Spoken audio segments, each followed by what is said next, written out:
yang bisa awak jadian basis atau alih baku untuk awak matur alih negara. Nah, di beberapa kabupaten di Tanah Datar contohnya laju itu berjalan satu event satu negeri. Jadi Cik Nagari membuat event, Jadi menggali tentu kalau perbedaannya tentu di adat Selika Negara. Gua minta izin, awak kan nggak mesti bahasa Indonesia, nak. Kalau awak beraja bicara tentang Minangkabau, awak harus bicara tentang bahasa Minangkabau sebab kebudayaan itu tersimpan dalam bahasa.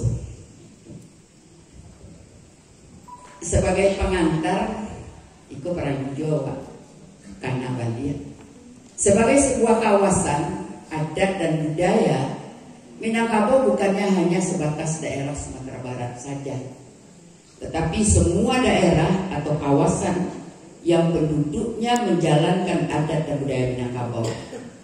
Wilayah yang didukung oleh suatu masyarakat yang kompleks, yang bersatu berdasarkan persamaan sejarah dan falsafah hidup. Jauh berbeda dengan pengertian daerah Sumatera Barat. Jadi Sumatera Barat kan daerah administrasi. Kalau Sumatera Barat orang cerita Mentawai masuk. Tapi kalau Minangkabau, Mentawai tidak masuk Minangkabau. Tapi Minangkabau itu sampai Malaysia, sampai ke Brunei, sampai ke mana-mana. Secara geografis, Minangkabau terdiri dari ada pembagian daerah. Yang pertama Darek, daerah dataran tinggi, pegunungan, Bukit Barisan, Lembah, Gunung Senggalang, Gunung Kadike, Merapi, Gunung Sagu, Gunung Palang. Disebut sebagai Luak Nantigo, Luak Tanah Data, Luak Agam, Luak 50 Koto. Darek juga disebut sebagai daerah inti Minangkabau. Luak Nantigo tidak sama di kabupaten kini dah.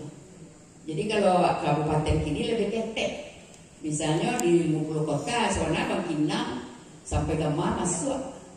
Nah, kalau kini Bang Kinang nggak masuk ke Riau. Tanah Datar itu juga Solo dan Mesraya itu masuk Luanan Tuo itu juga Agam termasuk Pasaman. Tapi dengan adanya kabupaten Luhak itu dipersempit. Nah, Luhak dan Tigo itu terdiri dari negara-negara. Kalau di 50 kota barang negara itu 79 ya. Ya kalau dimekarkan begitu kan?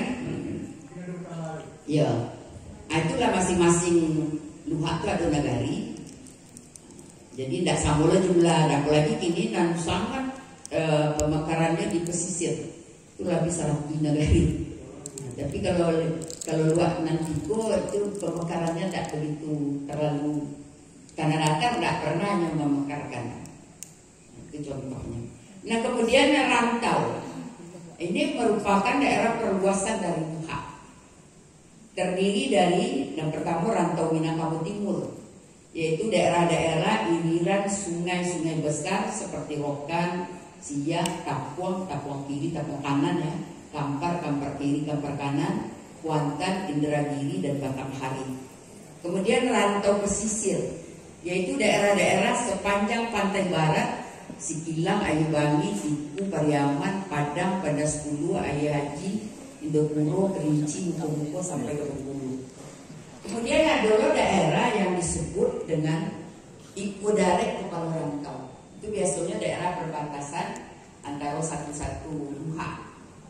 Jadi sebagian punya darek, punya rantau, kepalanya rantau. Jadi ada beberapa daerah itu. Kemudian itu sebagai pengantar Jawa. Nah kedua sistem nilai. Bila awak bicara tentang Minangkabau, mau tak mau awak harus membicarakan atau mencari ada 3 sistem nilai yang tidak akan berubah yang menjadi modal dasar bagi orang Minangkabau dalam tatanan kehidupan individu, dalam bergaul, berkeluarga dan bermasyarakat, dalam membentuk pola pikirnya, membentuk jati dirinya, dan menentukan kedudukan dan perannya dalam mengekspresikan dirinya dalam berbagai bidang. 3 sistem nilai utama dalam tatanan kehidupan individu, dalam berkeluarga, berkaum, dan bermasyarakat. Ada 3. Yang pertama, filosofi adat keseni sarak, sarak keseni Pitabula, sarak mengaku adat memakai, alam ketambang jadi guru. Konsekuensi dari filosofi itu orang Minang itu Islam. Jadi kalau wak bercerita tentang Minangkabau, tidak ada cerita tentang Minangkabau dan tidak Islam. Nah, itu kuncinya, dan itu harga mati itu awak. Yang kedua, sistem kemasyarakatan atau kelarasan yang disebut dengan Ranji Lembaga Adat Alam Minangkabau.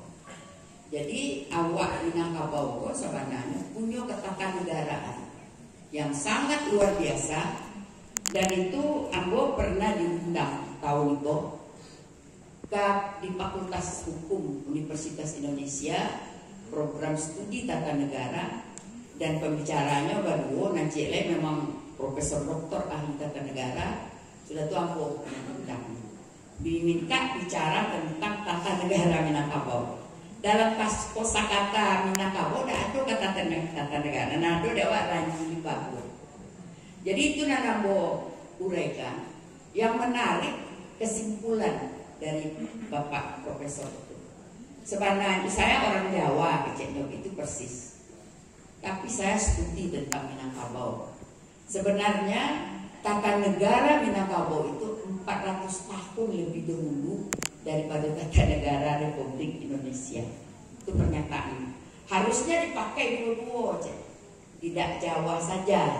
Tapi itu pembicaraan akademik ya, tidak pembicaraan politik. Kalau pembicaraan politik itu lah dimulai lewat orang. Tapi itu tanggapan. Jadi sebenarnya awak, apalagi orang-orang muda, harus tahu itu juga keunggulan awak. Banyak hal yang aku pelajari, aku baca, dan diatur dan digariskan di nenek moyang awak seisuatu itu mendahului zaman. Dan banyak hal tuh. Jadi barangkali itu enggak kesempatan kini awak membacanya. Jadi Ranji Lembaga Adat itu sampai ke lembaga yang paling kecil. Jadi ada lembaga rajo, ada lembaga kelarasan, lembaga kerapatan, lembaga suku dan kaum. Nah, tapi awak tidak sempat membicarakan cik-cik. Yang ketiga, sistem kekerabatan Minangkabau yang bernasab ke ayah dan bersuku ke ibu. Nah, jadi kalau nambah suku ke ibu itu ada yang lain-lain. Tapi tidak Islam kan, Yahudi, ada di India, ada di Cina. Tapi non Islam hanya Minangkabau dan besar. Nah, tapi di orang Minangkabau tak lapeh. Jadi sebuah keluarga, seseorang orang Minangkabau dilahirkan oleh 2 tali sambung. Yang pertama tali sambung nasab dari ayahnya, tali sambung rahim dari ibunya, itu yang dijadikan suku. Itu. Nah, jadi dari ketiga sistem itu artinya awak tidak bisa membicarakan tentang satu sistem saja tanpa beririsan dengan kedua sistem yang lain. Tidak apeh cek-cek dikapek. Kemudian yang ketiga, inventarisasi warisan budaya Minangkabau. Kalau mengarah ke judul makalah awak. Menyiki potensi nagari Minangkabau, maka harus merujuk kepada aktivitas masyarakat Minangkabau dari dulu hingga kini secara tradisinya dapat dilihat dari warisan budaya tak benda atau intangible atau budaya hidup dan tangible. Jadi harus cari itu kalian. Potensi nagari sebagai basis atau alibaku dari kehidupan masyarakatnya dalam hal ini lebih ditekankan kepada akan diadakannya alit negari. Jadi soalnya lebih cocok alit negari pada festival. Festival itu tidak ada dalam kosakata bahasa Minang. Harus merujuk dan mengacu kepada sistem nilai yang awak punya. Jadi apapun yang awak lakukan, yang awak pertontonkan, yang awak abstraksikan dan segala macam, mesti merujuk ketika sistem tadi. Tidak boleh lari dari situ. Coba lihat filosofi adat kesana sarak, sarak kesana Pitabula, sarak mengaku adat memakai, alam ketambang menjadi guru.